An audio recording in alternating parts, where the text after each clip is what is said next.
Hello friends, আজকে আমি আপনাদের সঙ্গে শেয়ার করব খুবই মজাদার একটা রেসিপি, নিরামিষ এঁচোড় রেসিপি। তো আমরা এই এঁচোড়টা বিভিন্নভাবে রান্না করে প্রায় সময় খেয়ে থাকি, কিন্তু এই নিরামিষ এঁচোড়ের এই রেসিপিটা যে এত সুস্বাদু, আমাদের অনেক আগে থেকেই ঠাকুমারা, দিদা এই রেসিপিটা রান্না করে আসছে এইভাবে। তো এইভাবে রান্না করলে এটার স্বাদ যে এত মজাদার হয়, দেখতেও যেমন লোভনীয়, খেতেও খুব সুস্বাদু। তো আসুন জেনে নেওয়া যাক কীভাবে আমি এই সুস্বাদু রেসিপিটা রান্না করেছি। তো আমি প্রথমেই এঁচোড়গুলোকে খুব সুন্দর করে কেটে নিতে হবে। এটা কিন্তু খুবই পরিশ্রমের কাজ। দেখুন, ঠিক এইভাবে এঁচোড়গুলো আমি কেটে নিয়েছি। তো আমি সুন্দর করে কেটে ধুয়ে নিয়েছি। আর ছোলা নিয়েছি আমি 1 কাপের মতো। এটা আমি 7-8 ঘন্টা ভিজিয়ে রেখেছিলাম। সঙ্গে কিছু চীনাবাদাম আর কিছু আলু আমি এভাবে ডুমো ডুমো করে কেটে নিয়েছি। 2টা মাঝারি সাইজের আলু আছে এখানে। তো আমি প্রথমেই তেল দিয়ে দিব, সরিষার তেল। তেলটা একটু গরম হলেই আমি প্রথমেই চীনাবাদামগুলো একটু ভেজে নিব, ভেজে তুলে রাখবো। তো এইভাবে নিরামিষ এঁচোড়টা রান্না করলে এতই যে মজা লাগে ফ্রেন্ডস, আপনারা না খেলে বুঝবেন না। তো আমার বাদামটা ভাজা হয়ে গেছে, আমি তুলে নিচ্ছি। এরপরে এই তেলের ভেতরেই আমি যে আলুগুলো কেটে রেখেছি, সেই আলুগুলো একটু লাল লাল করে ভেজে তুলে নেব। তো আমি আলুগুলো দিয়ে দিলাম। তো এর ভেতরে আমি সামান্য হলুদ আর সামান্য একটু লবণ দিয়ে দিচ্ছি। এরপরে আমি বেশ কিছুক্ষণ, প্রায় মিনিট 3 মতো আলুগুলো সুন্দর করে ভেজে নেব। এই পর্যায়ে লাল লাল হয়ে গেলে আমি তুলে নিচ্ছি আলুগুলো। তো আমার আলুগুলো ভাজা হয়ে গেল, আর বাদামগুলো ভেজে আমি তুলে নিয়েছি। আর ছোলাটা যে আমি রেখেছি, ওটা তো আমি ভিজিয়ে রেখেছিলাম, ওটা আমি পরে ব্যবহার করব। তো যাই হোক, আমি তেল দিয়ে দিলাম আরও কিছুটা। এর ভেতরে জিরা ফোড়ন দিয়ে দিচ্ছি। দিয়ে দিব 2টা তেজপাতা, 2টা শুকনা মরিচ, আর দিয়ে দিচ্ছি 2টা দারচিনি আর 4-5টি এলাচ। এটা ফোড়নটা একটু নাড়াচাড়া করেই, একটু সেন্ট বা গন্ধ বের হলেই এর ভেতরে আমি এবার এঁচোড়গুলো দিয়ে দিব। তো দেখুন, আমি এঁচোড়গুলো দিয়ে দিচ্ছি। এঁচোড়গুলোকে কিন্তু ঠিক এইভাবেই কেটে নিতে হবে। যাই হোক, তো অনেকে এঁচোড় সিদ্ধ করেও নেয়। তো আমি এইভাবে রান্না করলে এঁচোড়টা সিদ্ধ করার প্রয়োজন হয় না। তো আমি এর ভেতর প্রথমেই দিয়ে দিলাম লবণ, আর দিয়ে দিচ্ছি 1 চামচের মতো হলুদের গুঁড়া। তো এইবার আমি এঁচোড়টাকে একটু খুব সুন্দর করে একটু ভেজে নেব। তো আমি সুন্দর করে নাড়াচাড়া করে একটু ভাজা ভাজা করে নিচ্ছি। এইভাবে একটু আঁচটা কম আঁচে রেখে, বা চুলার হিট একটু কম হিটে রেখে এভাবে আস্তে আস্তে আমি ভেজে নেব।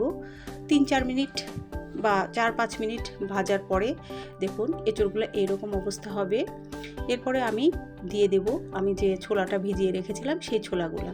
তো ছোলাগুলা দিয়ে একটু নাড়াচাড়া করে এর ভেতরে এবার আমি সব মশলাগুলো অ্যাড করব। তো দেখুন, আমি প্রথমেই দিয়ে দিচ্ছি এখানে আদা বাটা 1 টেবিল চামচের মতো। এরপরে দিয়ে দিচ্ছি জিরার গুঁড়া 1 চা চামচের মতো।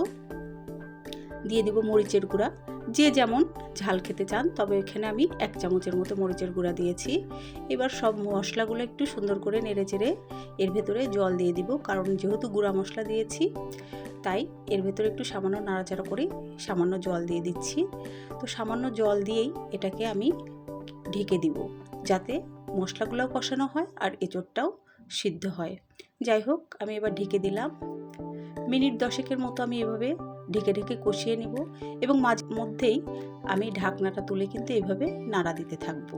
তো এর মধ্যেই প্রায় 60% এঁচোড়টা কিন্তু সিদ্ধ হয়ে যাবে মশলা কষানোর সঙ্গে সঙ্গেই।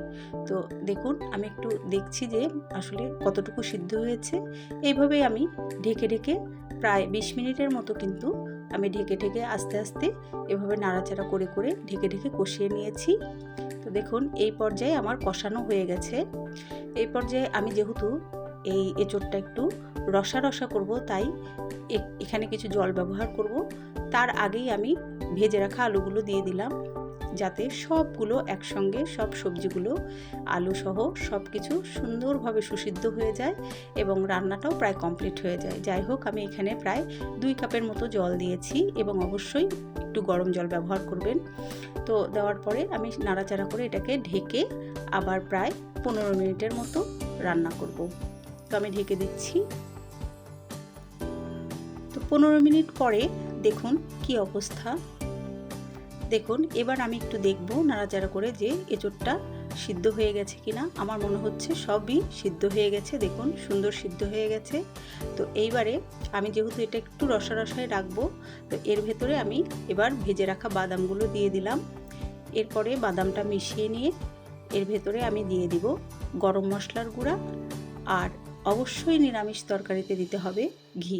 তো আমি 1 চামচের মতো গরম মশলার গুঁড়া দিয়েছি, আর দিয়ে দিচ্ছি 1 টেবিল চামচের মতো ঘি, আর আমি এতে অবশ্যই 1 চামচ চিনি ব্যবহার করেছি। নিরামিষ যে কোনো সবজিতেই একটু চিনি, ঘি, গরম মশলা এই 3টা মাস্ট। এই 3টা জিনিসই নিরামিষ তরকারির স্বাদ অনেক বাড়িয়ে দেয়। তো যাই হোক, আমার কিন্তু রান্না প্রায় হয়ে গেছে। এইবার আমি যথারীতি চুলাটা বন্ধ করে এটাকে ঢেকে আরও 10 মিনিট রেখে দেবো। তো 10 মিনিট পরে দেখি কি অবস্থা। আসলে এই সবজিটা এত টেস্ট হয়, আমরা আসলে মনে করি যে নিরামিষ কেমন লাগবে, আসলে খুবই মজা হয়। আমাদের দাদু বা দিদা, ঠাকুমারা এইভাবে রান্না করতো, আমার মায়েরাও রান্না করতো, এখন আমরাও রান্না করি। এটা আসলে টেস্টটা খুবই মজাদার। আপনারা এইভাবে রান্না করে দেখবেন, খুবই মজা লাগবে। তো দেখুন আমার কমপ্লিট হয়ে গেছে, আমি পরিবেশনও করে দিয়েছি। কি সুন্দর হয়েছে এর টেস্টটা। আপনারা রুটি, পরোটা, ভাত যে কোনো কিছুর সঙ্গে আপনারা এই সবজিটা ট্রাই করে দেখবেন, আশা করি ভালো লাগবে। আর কেমন লাগলো অবশ্যই লাইক কমেন্ট করে জানাবেন। সকলকে অসংখ্য ধন্যবাদ।